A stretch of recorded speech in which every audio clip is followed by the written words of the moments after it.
계실 때는 어때요?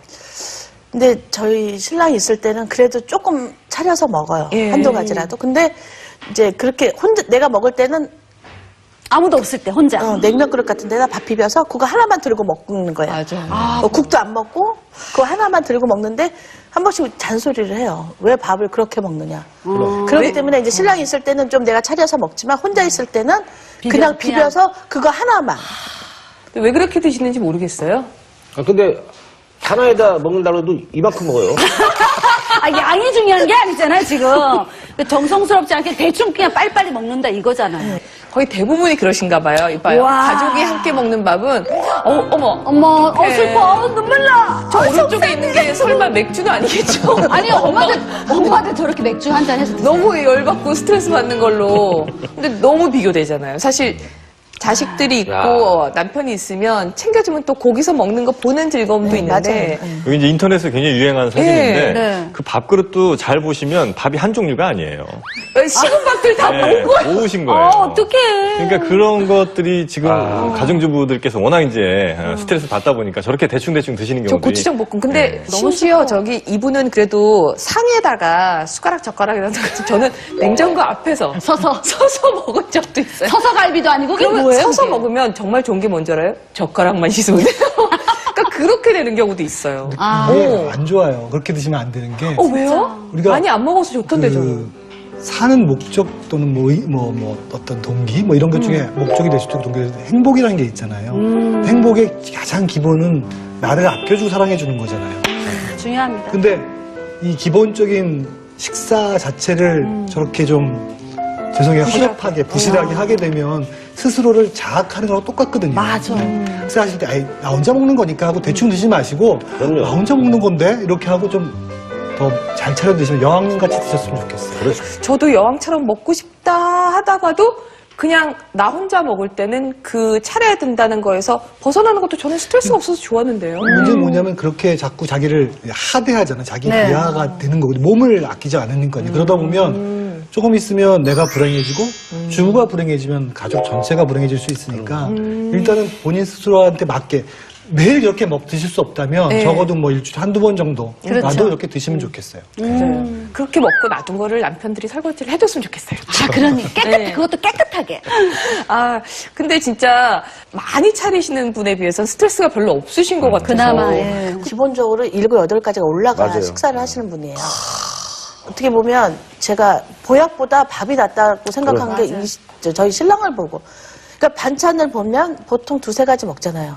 집어 먹는 게 본인 마음에. 근데 이 사람은 8가지, 7가지 찾아주면 다 먹어요. 그걸. 그러면 할만 나죠. 저희 집에 냉장고 정리하러 좀 오실래요? 그럴게요. 엄청나게 쌓여있거든요. 그렇게 맘만 있어봐 안 가나.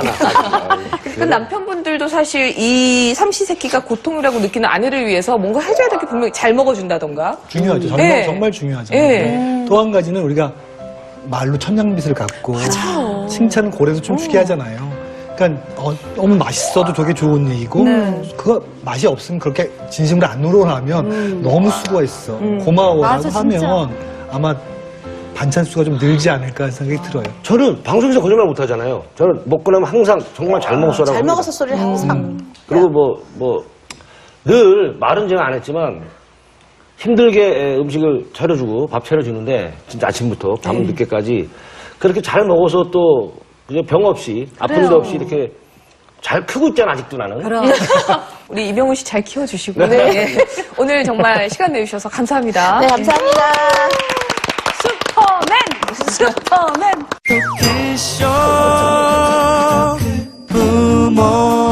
사실 밥 먹는다 그러면 신나 뭐 먹지 이렇게 하는데 엄마들은 그 뒤에서 고통받고 있다는 건 사실은 고통이라는 단어가 있어서 약간 좀 짠하고 뭐 때문에 이 삼시세끼 식사 준비하는 거 뭐 때문에 그러니까 이유가 분명히 있을 거 아니에요. 힘들어 하시는지 저희가 한번 차트를 준비를 해봤어요. 거꾸로. 자, 거꾸로스!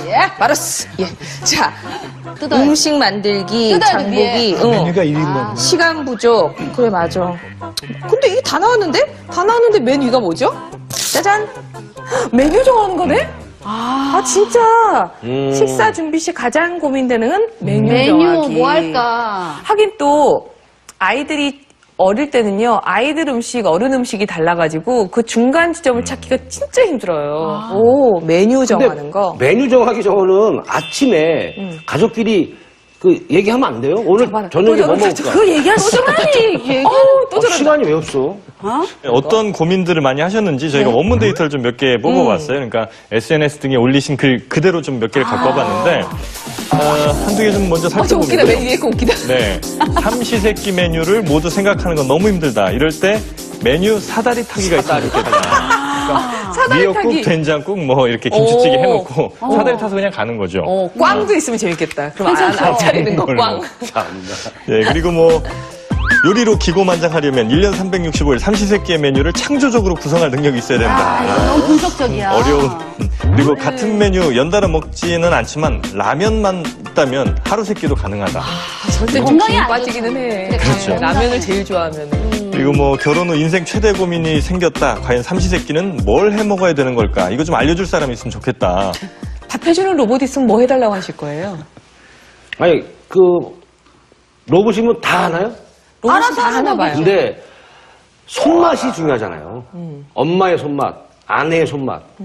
그런데 로봇은 정말 맛이 똑같을 것 같아. 그렇죠. 왜냐면 그걸 다 재갖고 우리는 그러니까- 가진 양념이잖아요. 네, 무슨, 뭐, 근데 여기 입력돼 있는 그대로 이제 만들기 때문에. 근데 안 그래요. 장갑을 끼고 묻힌 거랑 맨손으로 묻힌 거 맛이 좀 다르다고 하더라고요. 그런, 아, 맞아요. 너무 근데 손이 간이 좀 매워. 돼서 그런 거 아닌가요? 이거?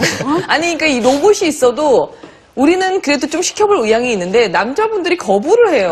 그럼요. 이게 손맛이 분명히 필요하다. 정성이 필요하다니까. 그럼요. 예. 우리 사다리나 한번 해보는 거 어떨까요? 해보죠, 뭐. 사다리. 아, 저 재밌다. 근데 자기야, 오늘 저녁 메뉴는 뭐야? 또 저녁 메뉴야. 아직 안 정했어. 자기 뭐 먹고 싶은데. 아, 지금 시간이 몇 시인데, 이제 곧 밤인데, 아직도 안 정하면 어떡해. 자기야! 우리 이거 할까? 여보, 짜자자자자.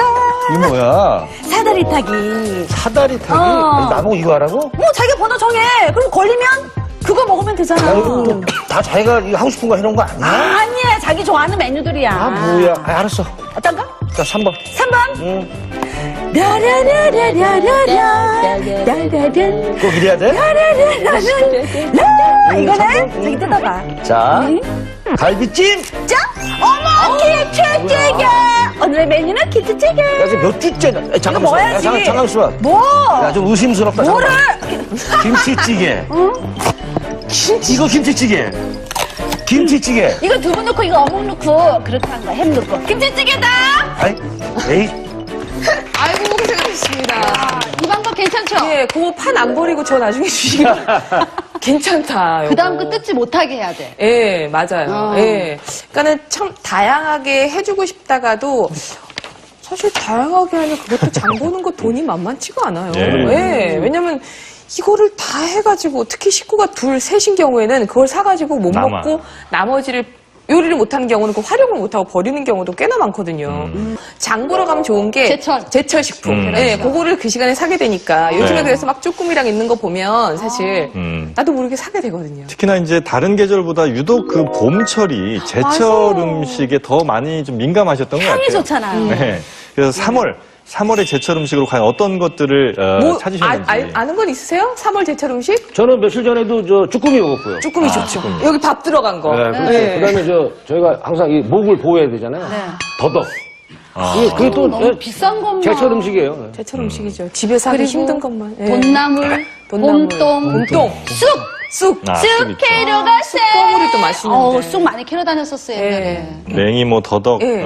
봄동, 쑥, 미나리 이런 것들이 그 가장 많이 이 3월에 찾으셨던 그 재료, 제철 음식 이런 것도 순위에 좀 올라 있었다 이렇게 좀 볼 수는 있겠습니다. 하여튼 네. 더덕 같은 경우는 뭐 사포닌 성분도 많이 들어 있어서 오. 혈압 낮추는 데 도움도 된다고 하니까요. 그렇죠. 이런 것은 굉장히 그 건강에도 좋고 또 봄철에 많이 드실 수 있을 만한 그런 음식인 것 같습니다. 지금 이제 저희가 재료들 뭐 쭈꾸미도 있었고 요즘엔 네. 쭈꾸미 그냥 데쳐서 먹기만 해도 진짜 맛있더라고요. 요런 제철 음식 갖고 맛있어요. 도대체 뭘 해갖고 드시는지 지금 저희가 조금 알려드릴게요. 전 오늘 부추 겉절이, 봄동 겉절이로 겉절이 잔치했어요.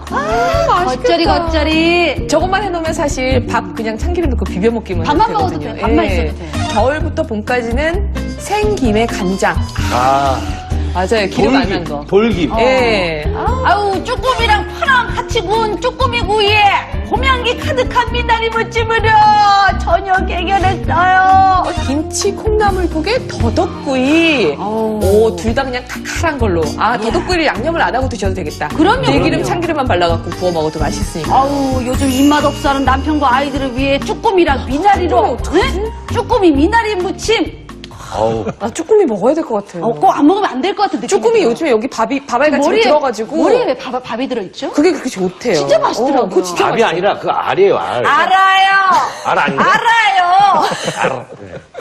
그냥 우리는 밥처럼 생겨서 그래, 밥이라고 밥을 하는 그 거예요. 맛있단 말 어떠덕 씹어먹는 그 쭈꾸미 맛. 밥이라고 한단 말이에요. 네. 이분도 사실 또 마트에서 미나리 파니까 한 단 사와서 두부랑 같이 넣어서 미나리 손도 붓고 다들 정말 잘 해서 드신다. 그러니까 약간 투덜투덜하고 고민을 하긴 하지만 엄마 입장에서는 그렇죠. 우리 가족들 제철 음식 먹이려고 메뉴들 검색도 진짜 이게 지금 검색하면서 다들 올리시는 거죠? 그렇습니다. 그렇죠? 네. 예. 검색하시면서 어떤 단어들 가장 많이 썼는지 이것들을 이제 저희가 함께 좀 추려본 건데 매 끼니 다 해먹을 수는 없는 거고 네. 언제를 가장 신경을 써서 먹게 되는 거죠? 네, 그래서 이제 좀 통계 자료를 좀 예. 보니까요, 과연 이 세 끼 중에 어떤 끼니를 가장 많이 신경을 쓰시는지, 네, 그걸 좀 조사를 해봤더니 역시 저녁밥이 최고였습니다. 10분 중 7분이 저녁을 가장 신경을 쓴다. 이렇게 이제 얘기를 하셨고, 그 다음으로는 아침이 한 17%. 그건 아마도 점심은 대체로 밖에서 해결하신 경우가 많다 보니까. 아이들 급식 예, 먹고. 예. 그래서 아마 저녁 다음으로 아침 이렇게 좀 고민을 많이 하셨던 것 같고,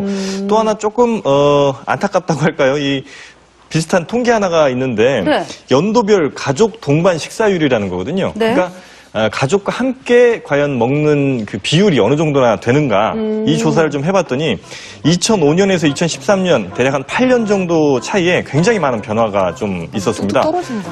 맞습니다. 그러니까 그림에서 보시다시피 2005년만 하더라도 대략 한 76% 정도가 가족과 함께 저녁을 먹었거든요. 그런데 2013년엔 65%로 10%나 줄었고요. 더 심각한 건 아침. 그러니까 2005년에 62.9%가 가족과 함께 아침을 먹었는데 2013년엔 46.1%. 아침 왜 이렇게 더 많이 그러니까 절반도 안 되는 비율로 이렇게 아침을 같이 안 드신다는 거죠. 아무래도 좀 바쁘고 하시다 네. 보니까. 이제 중요한 게 이 같이 가족끼리 밥을 먹는다는 게 그냥 영양을 보충하고 뭐 건강을 챙기는 것도 중요하지만 실은 밥상머리 교육이라는 게 있잖아요. 우리는 중요하죠. 그렇게 했었죠. 예. 그 가족들이 모여야 부모가 자녀한테 어떤 교육을 시킬 수 있는 이런 장소가 마련돼야 되는 건데. 근데 이제 밥상머리 교육을 말씀을 드리면 되게 이제 식사하실 때 아이들을 혼내세요. 옛날엔 사실 그랬어요. 너 왜 옛날에 똑바로 왼손으로 앉아, 먹니? 뭐 이런 똑바로 거. 앉아. 왜 흘리고 먹니? 근데 그러면 애들이 밥상머리에 오기가 싫죠. 그래서 실은 밥상머리 교육의 가장 큰 그 중요한 점은 네. 아이들한테 좀 여유를 갖게 편하게 하고 먹고. 감정적으로 표현을 하게 하고 부모의 마음을 느끼는 거. 그러니까 부모가 해야 될 거는 아이를 혼내는 것보다는 모범을 보이는 거. 그다음에 아이들의 감정을 물어봐 주는 거. 너 요즘 어떻게 지내니? 일단 너 잘 지내야 된다 이렇게 얘기하면 안 되죠.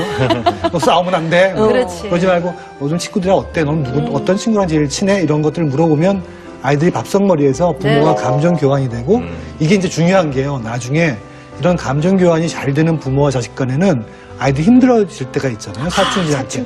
그때 엄마, 아빠 이렇게 얘기를 하는데 멀어지면은 자기 혼자 해결하려고 들고 그러면 더 안 좋게 된 경우가 많겠죠. 네. 사실 밥 먹다 보면 이건 짜네, 이건 맛있네, 이건 급식에서 나왔었네, 뭐 이런 걸 그렇죠. 하다 보면 어쨌든 그게 이제 뭔가 하나의 실마리가 되니까. 정말 그 좋으신 얘기 예. 뭐냐면 그 부모랑 자식 간의 대화가 없어서 문제가 생겨서 상담 오신 분들이 계세요. 그러면 예. 많은 경우에 대화로 해결할 수 있거든요. 그러면 엄마나 아빠한테 대화를 하세요. 그러면 아이가 다음번에 올 때 더 나빠져 와요. 왜 그래? 이상한 대화. 너 왜 그러니? 그러면 엄마한테 혼났어요. 아빠한테 핑계 들었어요. 야단 맞았어요. 그러거든요. 그러니까 사실은 중요한 얘기를 하기 위해서 예를 들면 너 요즘 행동이 안 좋으니까 이렇게 바꿔야 돼. 이런 중요한 얘기를 하기 전에 실은 감정이 교환되고 쉽게 해서 친해져야 되거든요. 그렇죠. 친해지려면 그런 아까 밥 먹다가 음식이 짜다. 이거 엄마가 어제부터 맛있게 했네. 뭐 이런 얘기를 하면서 친해지면 그다음에 자연스럽게 더 중대한 얘기로 넘어갈 수 있겠죠. 맞아요. 맛있는 음식 먹으면 사실 마음이 좀 이렇게 확 열리고 좀 이렇게 말랑말랑해지는 게 있잖아요.